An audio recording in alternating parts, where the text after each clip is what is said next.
Olá, tudo bem? Estamos outra vez aqui no programa Pontuando para falar de um assunto que está pululando aí nos noticiários.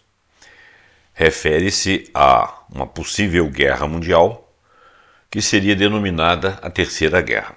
Alguns autores, alguns analistas, inclusive confiáveis, analistas políticos daqui ou do mundo afora, falam abertamente que nós já estamos numa terceira guerra, porque você tem alguns líderes envolvidos, você tem armas de um país e de outro atuando na parte central da Europa, no caso a Ucrânia. Essa guerra ela é um embate do Ocidente contra a Rússia, então essas são algumas análises que alguns fazem. Tem um analista aqui muito bom, ele é o Rubem Bauer Naveira. O Rubem Bauer Naveira, ele é um articulista e eventualmente já li artigos dele naquele site, naquele portal A Terra é Redonda. E aqui eu peguei duas publicações de 2 dias, uma do dia de hoje, 26, e outra de 2 dias atrás, 24, ambas dele. Uma delas eu peguei no GGN, que republicou, que chama Cenários para a Terceira Guerra Mundial, que são conjecturas. E outra no dia de hoje, em que ele fala explicitamente sobre a Terceira Guerra. Muito bem, eu vou ler, uma leitura rápida, espero que o vídeo fique pequeno, para que nós possamos não cansar muito você. Mas é interessante a gente ter esse tipo de análise. Então, publicado em 24 de novembro de 2024 por Rubens Bauer Naveira, no GGN e no Terra é Redonda, o primeiro título é Cenários para a Guerra Mundial, a Terceira Guerra. Se por Terceira Guerra Mundial nós entendermos uma guerra entre a Rússia e os Estados Unidos, então ela tem 2 fases. A primeira delas é a de uma guerra indireta, que já começou há décadas, né? Digamos que ela tenha sido começada no dia 12 de março de 1999, quando houve a adesão da Polônia, da Hungria e da República Tcheca à OTAN, violando acordos de não expansão da OTAN para leste, firmados com a então União Soviética uma década antes, que seria no caso em 89, 90, com Gorbachev, né? Sendo que a partir de 91 a União Soviética deixou de existir, os Estados-membros começaram a trabalhar autonomamente com seus governos alinhados ou não a Moscou, e Moscou, Rússia, passou a ser um país independente de outras condutas. Porém, uma linha vermelha traçada ali é que a OTAN nunca cooptaria países que fossem das antigas repúblicas soviéticas, entre elas a Ucrânia, porque a Rússia se sentiria cercada. A Rússia é um país que tem o maior território do mundo atualmente, e já existe um embate desde o início do século passado quanto à extensão da Rússia. E o Império Russo já foi um império poderoso no século XIX, por exemplo, e depois passou pela Revolução Soviética, a Revolução Comunista, ou socialista, melhor dizendo, e de lá para cá veio esse embate do socialismo contra o capitalismo do Ocidente. Criaram-se, na República Socialista Soviética, você tinha várias repúblicas ali que eram associadas como se fossem estados de uma união de estados, entre eles a Rússia, que era o estado mais importante, junto com vários outros estados. Muito bem, quando houve o desmembramento em 91, cada estado foi seguir a sua trajetória própria, seus governos independentes, e de lá para cá, em 99, algumas repúblicas foram sendo estabelecidas como adesão, né, dessas repúblicas à OTAN. A OTAN existia no mundo bipolar da Guerra Fria, da década de 50, 60, 70, existia a OTAN e o Pacto de Varsóvia. O Pacto de Varsóvia ligado à União Soviética de então, e no Ocidente a OTAN, que é a Organização do Tratado do Atlântico Norte, que congregava países como Estados Unidos, Canadá, Reino Unido, França, Alemanha, etc. Bom, então, a União Soviética então havia deixado de existir, mas no dia 12 de março de 99 houve a adesão da Polônia, Hungria e República Tcheca, que são muito próximos ali das fronteiras soviéticas, antiga soviética, né? Ou seja, da atual Rússia. E há exatos 3 meses depois de 12 de junho daquele ano ocorreria o primeiro enfrentamento bélico entre a Rússia e a OTAN no aeroporto de Pristina no contexto da guerra separatista do Kosovo. Essa guerra também é uma guerra que falta mais explicação para saber por que haveria a República Separatista do Kosovo, o que o Ocidente queria com isso. E então houve um embate entre a Rússia e a OTAN no aeroporto da cidade de Pristina. E de lá para cá as tensões entre os dois países fizeram aumentar, porque a tal linha vermelha que foi pactuada entre o Gorbachev e o então governo americano da época, os governos do Ocidente também, é que não haveria essa aproximação. Isso não foi um acordo firmado e assinado, foi um acordo de cavalheiros. E esse acordo foi desrespeitado. Em 19 de novembro, agora, 6 mísseis balísticos táticos, ATACMs, que são os ATACMs, produzidos pelos Estados Unidos, e em 21 de novembro último, durante um ataque combinado de mísseis envolvendo sistemas britânicos Storm Shadows e sistemas HIMARS, produzidos pelos Estados Unidos, atacaram instalações militares dentro da Federação Russa de Bryansk e Kursk, que são 2 regiões no caso. A partir daí, como sublinhamos repetidamente em comunicações anteriores, ele está dizendo das publicações dele, o conflito regional da Ucrânia, provocado pelo Ocidente, assumiu elementos de natureza global. O conflito da Ucrânia, que foi provocado pelo Ocidente, ele está se referindo ao seguinte: em 2014 houve uma primavera árabe onde um presidente que era simpático da Ucrânia, era simpático à Rússia, foi deposto nas famosas primaveras lá, uma delas chamava de Primaveras Árabes, que no caso foi um estilo primavera dentro da Ucrânia. Esse governo se estabeleceu e imediatamente ele foi pró-Ocidente, pró-Europa e contra a Rússia. E isso aí criou uma animosidade e ficaram 8 anos, fizeram 2 acordos, acordo de Minsk, de forma que a Ucrânia não viesse a pertencer à OTAN, acordo esse firmado entre a Rússia, governos do Ocidente e o governo da Ucrânia da época, que deixava de ser simpático à Rússia. Para quê? Para que não houvesse uma otanização, vamos dizer, das práticas dentro da Ucrânia, criação de exército, armamento, etc. Bom, durante 8 anos houve o primeiro acordo, o segundo acordo, eu não sei falar detalhes do acordo, teria que estudar um pouco mais, mas os analistas sempre falam desses acordos. Quando chegou em 2022, quer dizer, 8 anos depois, em janeiro, o Biden disse, em alto e bom som, numa das suas viagens, que a Rússia era o inimigo a ser abatido, era o inimigo número 1 do Ocidente, o que não era necessariamente verdade, exceto pelo fato de que a Rússia tem um poderio militar hoje considerado maior que o do Ocidente. Muito bem. Não totalmente em número de soldados, os Estados Unidos não é o primeiro exército do mundo, mas a capacidade bélica da Rússia aumentou demasiadamente. Nesses 8 anos em que a Rússia não tomou qualquer providência para reconquistar a Ucrânia, ela sofreu sanções e ela começou a estocar ouro, começou a estocar comida, começou a estocar água, se preparando para a eventualidade de uma guerra. Não tomou essa postura de invadir a Ucrânia antes ou de fazer qualquer outro tipo de movimento bélico, porque ela pretendia que os acordos de Minsk fossem respeitados. Não foram. Em 2022, em março, a Rússia deliberou que iria invadir a Ucrânia, já estava preparada para isso, porque os ultimatos em relação à Rússia e à guerra iminente da Ucrânia contra a Rússia ou melhor, do Ocidente contra a Rússia já estava começando, ela começou a se defender. Bom, esse é o entendimento da média das análises aí. Alguns são fatos históricos, outros são análises de procedimentos. Análise de procedimento. Por que a Rússia não fez isso em 2014? Por que ela fez depois?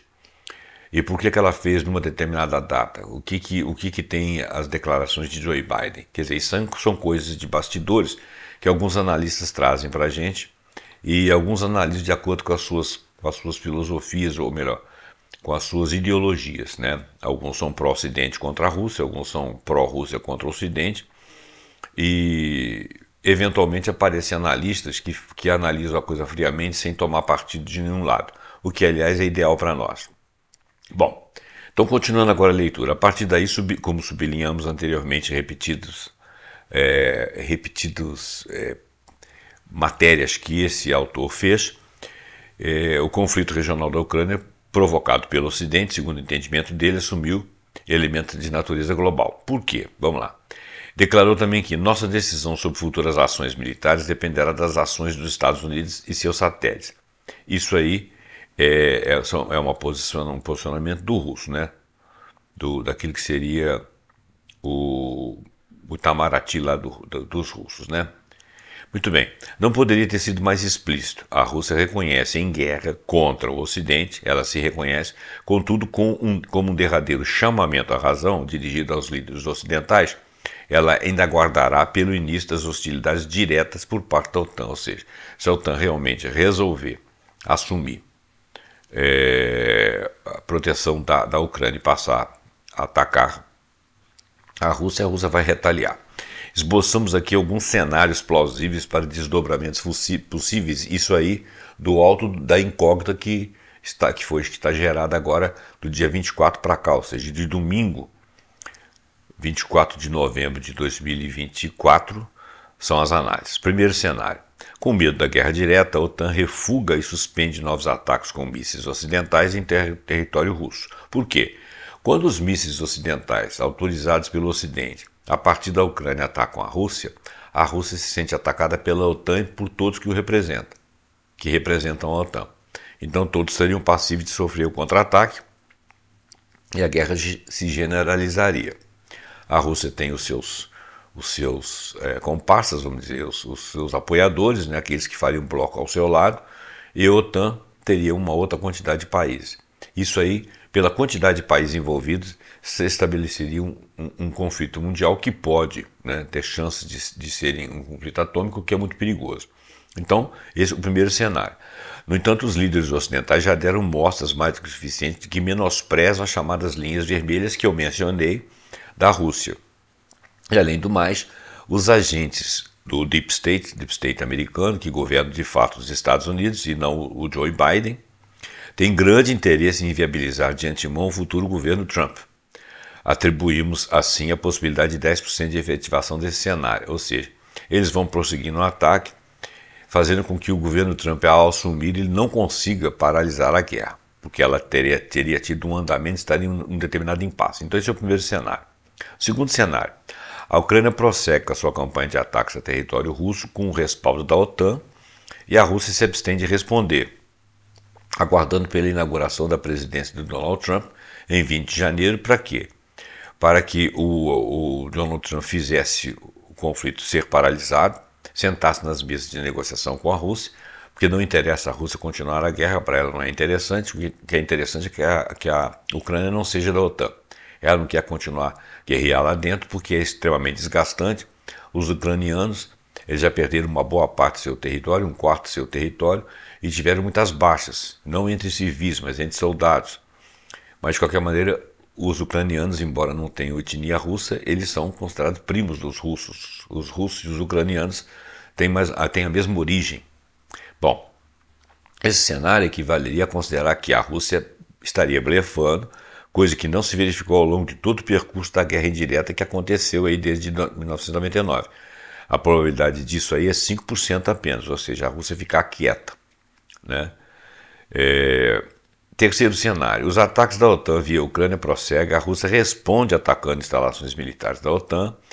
Instalações militares da OTAN poderia ser em qualquer lugar.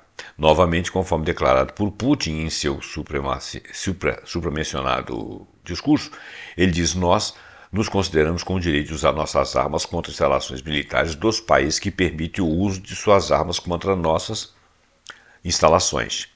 Então, decomporemos os demais 85% de possibilidade que atribuímos a esse cenário e alguns subcenários. Então, ele considera aí que os 3 cenários são esses. O primeiro, uma guerra direta OTAN, com medo de guerra direta, a OTAN refuga e suspende ataques. Numa segunda, a Ucrânia prossegue com ataques, mas a Rússia blefa e fica quieta esperando Donald Trump chegar até no dia 20 de janeiro para ver se termina a guerra. Terceiro cenário, a OTAN ataca via a Ucrânia e a Rússia responde considerando que ela tem direito de usar suas armas porque ela foi atacada pelos países que congregam a OTAN. Bom, 85% seria essa probabilidade, mas vamos nesse último cenário em que a Rússia é atacada e ataca, cenário 3A. A Rússia ataca diversas instalações militares dos Estados Unidos na Europa e no Oriente Médio, tal cenário que teria como objetivo intimidar os americanos, muito provavelmente traria o efeito oposto, praticamente obrigando os Estados Unidos a uma escalada a qual rapidamente convergiria para uma guerra nuclear total. Essa possibilidade são apenas 5%. Então, uma probabilidade que os russos fossem os pontos nevrálgicos da OTAN e a resposta americana imediata poderia ter uma contra-resposta nuclear a partir da Rússia ou a partir até do próprio OTAN. Cenário 3B. A Rússia promove um ataque limitado na esperança de que seja suficiente para intimidar os Estados Unidos. Essa possibilidade de 80%, os quais decomporemos agora. Olha bem, 80% dessa probabilidade de que a Rússia faça ataques militares nevrálgicos, não querendo escalar a guerra assim muito rapidamente. 3B1. A Rússia ataca apenas aquelas instalações militares que considera como ameaças inaceitáveis à sua própria segurança, a que compuseram sua justificativa para a invasão da Ucrânia. Ela invadiu a Ucrânia a partir de ameaças que seriam inaceitáveis. A saber, as bases da OTAN de lançamento de mísseis em Redzikovo, na Polônia, e Devezelo, na Romênia, que isso aí teria sido as bases instaladas que ultimaram a guerra a partir de agora de 2022 e não antes. Como se tratam de instalações operadas por militares americanos, os russos avisam previamente que vão atacá-las de modo a poderem ser evacuadas, com os americanos perdendo as instalações, contudo preservando as vidas de seus militares. Essa possibilidade é 40%, quer dizer, o russo fala, vou atacar, mas vou atacar essas bases, que deram origem à guerra, onde nós nos sentimos intimidados, quase que com um ultimato, mas vamos acabar com as instalações, não tenho interesse em matar ninguém. Então elas seriam evacuadas previamente. Essa chance é de 40%. 3B. Quer dizer, a Rússia ataca as bases da Polônia e Romênia sem aviso prévio, acarretando morte de americanos. Essa possibilidade é de 20%. Essa possibilidade convidaria obrigatoriamente a manutenção de uma guerra em escala global. E o 3B3. A Rússia ataca algum outro ponto-alvo militar de menor importância, por exemplo, ele afunda uma fragata ou algum outro navio de pequeno porte da Marinha Americana. Essa possibilidade é 20%. Bom, a partir daí, tudo residirá em descobrir se os americanos se deixaram intimidar ou vão escalar. Ele não opina, eu vou opinar aqui. Eu acho que os americanos escalariam. Mas isso no ambiente do Deep State atual. Como é que vai funcionar o Deep State depois que Trump assumir? Porque os presidentes na América do Norte, em termos de política externa, eles não mandam muito. Eles não têm como objetar aquilo que o Deep State decide ou confabula com eles. Então, no momento atual, eu acho que o Joe Biden deixaria escalar. Está nas mãos do Deep State. Depois de Trump, é possível que Trump negocie com o Deep State de forma a não deixar escalar ou escalar em menor qualidade. Não sei. Se vierem escalar, será mais provável que, em vez de embarcar em uma escalada gradual, os russos respondam com grande força com uma última tentativa de deter a escalada mútua. Novamente, conforme as palavras de Putin, ênfase nossas, olha só. que ele diz? Ao escolher, se necessário, com medida de retaliação os alvos a atingir em território ucraniano, sugeriríamos antecipadamente que os civis residentes nessas áreas abandonem as zonas de perigo. Faremos isso por razões humanitárias, abertamente e publicamente. Bom, o Putin faz entender, dá a entender, que numa escalada de ataque por parte da Rússia, ela não quer atingir civis, ela quer acabar com as instalações que as enfrentam ou que as desafiam. Bom, Putin não disse, mas para bom entendedor, ele está se referindo a um ataque com armas nucleares a alguma cidade ucraniana, muito possivelmente nas regiões ocidentais da Ucrânia, como a Galícia, e naturalmente, mesmo com esse aviso humanitário dos russos, haverá milhares de mortes civis, o que desencadeará uma histeria por todo o Ocidente e a recriminação pesada à Rússia. Por quê? Se ela atacar com armas nucleares, ela pode não matar diretamente, mas indiretamente vão morrer pessoas, por causa da radiação. Contudo, o papel destinado pelo Ocidente à população ucraniana nesta guerra é o de morrer mesmo. O Ocidente espera que o ucraniano lute até morrer, não está preocupada com aquela população. Então, pragmaticamente, seriam razoáveis as chances de que uma medida drástica dessa fizesse estancar a escalada e resultando também em um abandono definitivo da Ucrânia pelo Ocidente. Bom, a única alternativa seria o prosseguimento da escalada até a guerra nuclear total e a morte quase certa da grande maioria dos habitantes da Terra. A nós só resta torcer para que as coisas não cheguem a esse ponto. Essa é a finalização da primeira análise das condições para a Terceira Guerra. Bom, vocês leram aí, não fica muito claro para nós, porque faltaria muitos insumos de bastidores para saber quais seriam as posições. Eu confesso que acho que neste momento interessa ao Deep State provocar o russo para que o russo retalie de alguma maneira. O russo provavelmente não vai retaliar de maneira muito contundente, principalmente não fará nuclearmente falando, porque, primeiro, ele não quer o ônus da guerra para ele, ônus financeiro, ele não quer o ônus diplomático da guerra para ele, e ele não quer fazer isso agora em dezembro, porque nós estamos há 2 meses praticamente da assunção do Trump ao poder. Seria razoável que ele, ou blefasse ou fizesse um ataque menor. Mas essa é uma análise minha, porque dependendo de como que o russo já contra-atacou, dependendo de como que vier o ataque agora por parte da Ucrânia com armamento ocidental, pode ser que o russo seja obrigado a escalar um pouco mais e destrua alvos mais potentes. Coisa que ele não gostaria de fazer agora, porque ele quer esperar a chegada do Trump.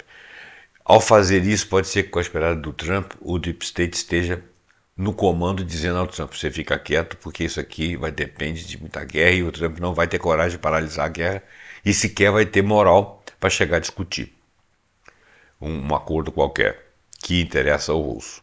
Então, a partir disso aí, o mundo poderia se atemorizar, as potências mundiais se reunirem e resolver dar um basta. Não sei. Confesso para você que eu não sei. Essa já é uma análise minha. Agora vamos ao segundo... Desculpa. Vamos à segunda reportagem. Essa ele vai falar especificamente da Terceira Guerra. O mesmo Ruben Bauer Naveira. Essa foi publicada hoje, no dia 26 de novembro. A Rússia irá retaliar o uso de mísseis sofisticados da OTAN enquanto a seu território, e os americanos não têm dúvida quanto a isso. No artigo anterior, que esse que eu acabei de ler, a partir do site GGN Terra Redonda, foi publicada várias trajetórias, vários cenários possíveis do conflito entre os Estados Unidos e a Rússia, porque se trata disso. No dia de ontem, dia 25, uma segunda-feira, a Ucrânia atacou mais uma vez, então olha bem, depois do dia 24, no domingo, onde saiu aquele cenário, dia 25 teve um ataque, então ele está avaliando hoje. No dia de ontem, na segunda-feira 25, a Ucrânia atacou mais uma vez a retaguarda russa com mísseis ATACMS da fabricação americana, atingindo o aeroporto militar de Kalino, na cidade de Kursk. Fontes ucranianas dizem que o ataque foi muito bem sucedido, teria sido destruído um sistema de defesa antiaérea do S-400 russo, um alvo de elevado valor. Já as fontes russas dizem que não ter havido danos significativos. Ambas, porém, reconhecem que o ataque aconteceu. Não apenas sistemas sofisticados como ataques são operados e programados por militares americanos, atualmente clandestinamente na Ucrânia, como a identificação, a seleção e o mapeamento das coordenadas espaciais dos possíveis alvos são levados a cabo a partir do ISR, que é a sigla de Intelligence Surveillance e Reconnaissance, inteligência, sei lá o quê, as quais somente tem como ser providas pelos Estados Unidos da América, especialmente a partir de imagens esquadrinhadas pela sua onipresente malha de satélites, né? Também no dia de ontem, dia 25, a Casa Branca pela primeira vez assumiu oficialmente que a Ucrânia está autorizada a utilizar mísseis ATACMS para ataques ao território da Rússia, com a ressalva de que essa autorização vale por enquanto apenas para a província de Oblast de Kursk, como se isso fosse servir de atenuante perante os russos. O Vladimir Putin havia deixado bem claro em seu discurso na quinta-feira, dia 21 da semana passada, que se isso acontecesse, se esse tipo de ataque ocorresse, as instalações militares dos países ocidentais envolvidos, no caso dos Estados Unidos, seriam também alvo da Rússia. A retaliação seria feita em cima dos alvos ocidentais, leia-se, ocidentais por conta dos Estados Unidos, né? Bases dele em qualquer lugar do mundo. Ainda que Vladimir Putin pudesse estar em seu íntimo determinado a levar para casa todo e qualquer desaforo, até o raiar do dia 20 de janeiro, a partir de quando passará a se entender com Donald Trump, os americanos não estão dispostos a lhe deixar nenhuma margem de manobra nesse sentido. Eu comentei isso agora mesmo. Naquele meu texto anterior, publicado anteontem, ele diz aqui do texto que nós acabamos de ler lá sobre o cenário, ele estimou 5% de possibilidades de algo assim ocorrer. Hoje, porém, esse 5% já pode ser abandonado. Estou achando que esse 5% é muito. Em suma, a Terceira Guerra Mundial começou. Ela já está em prática. Ela pode ser detida, mas ela já está em prática. A retaliação russa virá com relação aos ataques de ontem. Provavelmente será em bases americanas, né? Os americanos não têm dúvida quanto a isso.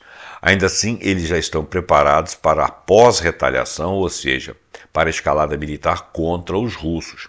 A Rússia igualmente também já está preparada para essa escalada. Isso significa que o ambiente psíquico é guerra. Portanto, no campo também é guerra. O problema com a escalada é que ela rapidamente conflui para a guerra nuclear, a menos que, no decorrer do processo, um dos lados consiga se impor sobre o outro de alguma forma, manifestando tamanha superioridade militar que leve o outro a recuar, na prática a se render. Isso poderia até acontecer, seria pouco provável, que são muitos países envolvidos. Porém, há de se dizer o seguinte, os analistas militares estão dizendo que a capacidade russa de ataque é superior à americana ou ao ocidente. Eles têm mais artefatos e artefatos mais sofisticados. Não ombreiam com o exército ocidental, mas podem ombrear se conseguirem adeptos, porque eles já se associaram a outros países também. E, número por número, o soldado soviético, o soldado russo é muito bem preparado, e interessante que isso aí é admitido desde da Segunda Guerra Mundial. O próprio Hitler observou que na invasão da Rússia, que os soldados, corpo a corpo, o soldado russo era uma coisa muito complicada. E isso se mantém. Os próprios americanos admitem isso. Bom, então, essa capacidade de imposição para que alguém se renda é denominada no jargão militar de escalation dominance, ou seja, domínio da escalada. Naturalmente, nem os americanos nem os russos percebem um no outro tal capacidade. Né? Quer dizer, você é tão superior a mim que você vai fazer me render, eu sou tão superior a você que eu vou fazer você se render. Nenhum dos dois pensa assim com relação ao outro. Ao contrário, eles não cometeriam o desatino de desafiar o oponente. Isso aí teria que ser tudo muito calculado. Contudo, analistas militares como Andrei Martyanov advogam que a Rússia possuiria sim essa capacidade de dominar a escalada.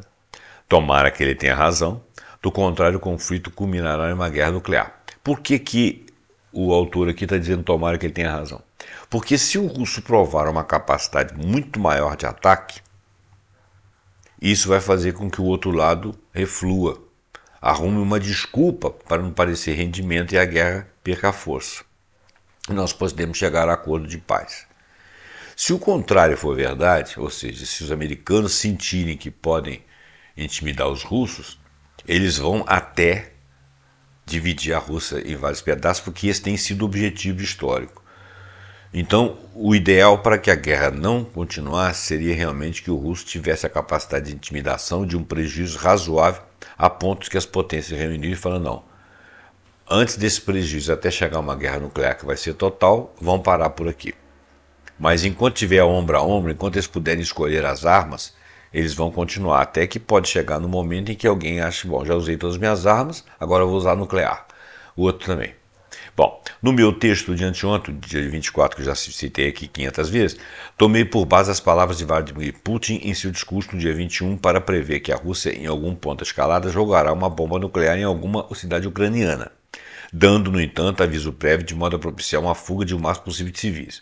O propósito, então, seria intimidar os americanos, levá-los a interromper a escalada na premissa de que eles iriam recear que outras bombas nucleares viessem a exterminar cidadãos americanos, que estão camuflados lá na Ucrânia, bem como pela ótica dos americanos, os ucranianos não passariam mesmo de bucha de canhão descartável, ou seja, eles não estariam preocupados com os ucranianos, mas sim com os americanos que estiverem lá, né? Então eles estariam na iminência de recear que outras bombas nucleares viessem a exterminar cidadãos americanos, bem como que, pela ótica dos ucranianos, não passariam de bucha de canhão, mas ainda assim seria ruim também se houvesse extermínio desses cidadãos, que afinal de contas não vai ter soldado para a guerra. Ainda que algo perturbador assim possa fazer sentido e possa vir a surtir efeito esperado, isso não seria domínio de escalada, porque os americanos também são capazes de jogar bombas nucleares sobre cidades. Seria no máximo uma tentativa de estancar a escalada antes que as coisas fiquem realmente muito feias. É uma estratégia, um jogo de xadrez. Enfim, a todo mundo, no mundo, inclusive americanos e russos, restará prender a respiração enquanto acompanhamos o desenrolar dos acontecimentos. Isso é um péssimo prognóstico. Nós estaríamos sempre com uma faca sobre a nossa cabeça. Como é que você passa Natal, Carnaval, como é que você viaja, sabendo que pode acontecer uma coisa que seria uma escalada muito rápida, porque as coisas hoje em dia são muito rápidas, os mísseis caminham não sei quantos mil quilômetros, quer dizer, se destruir alguma coisa em qualquer ponto da Terra hoje em dia, para os dois contendores, é muito fácil, muito complicado você imaginar que nós estaríamos confinados às nossas fronteiras, sem poder sair daqui, com problema de petróleo, com problema de importação de coisas que são necessárias para tocar nossa vida, alimentos, peças, etc., ou a própria indústria, né? A respeito do timing para a retaliação russa ao ataque ucraniano-americano de ontem, eu considero improvável que essa retaliação venha de imediato, tipo hoje ou amanhã. Por quê? Ao contrário dos americanos, os russos são mais cerebrais, menos impulsivos. Os russos são daqueles que tipo, pensam assim, a vingança é um prato que se come frio, né? Eles são racionais, eles pensam muito, planejam. O que está em jogo é o destino do país Rússia e a dosagem da resposta, que nem tão fraca que estimule os americanos a prosseguir escalando, nem tão forte que os obrigue a partir para um tudo ou nada, porque eu posso perder muito. Necessita ser muito bem ponderada, calibrada e planejada essa resposta. Mas essa é uma característica dos russos. E se, no final das contas, vier mesmo a tal guerra nuclear, o mundo vai acabar? Não, o mundo não vai acabar.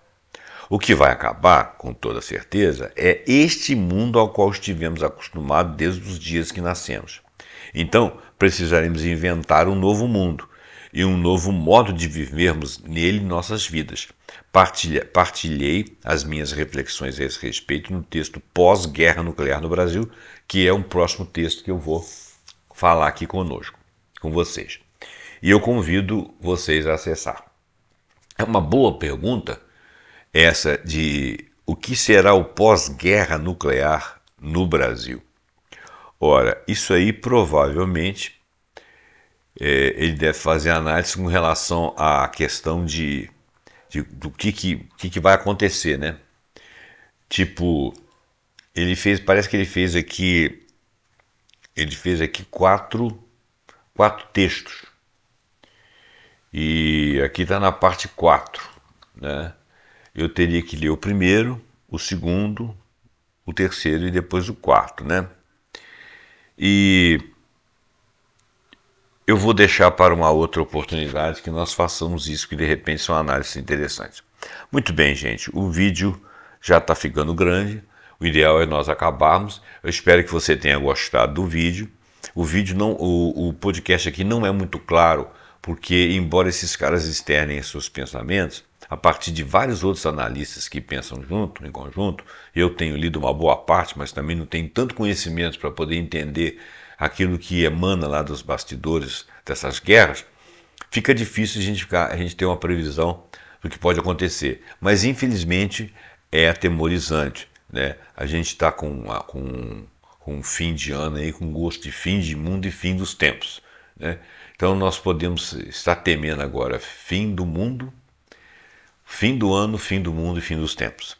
Muito bem, muito obrigado pela sua atenção, espero que esse texto tenha te ajudado, passa ele para frente, compartilha, deixa seu like e até o próximo programa pontuando com algum assunto que nós acharmos muito interessante. Até lá!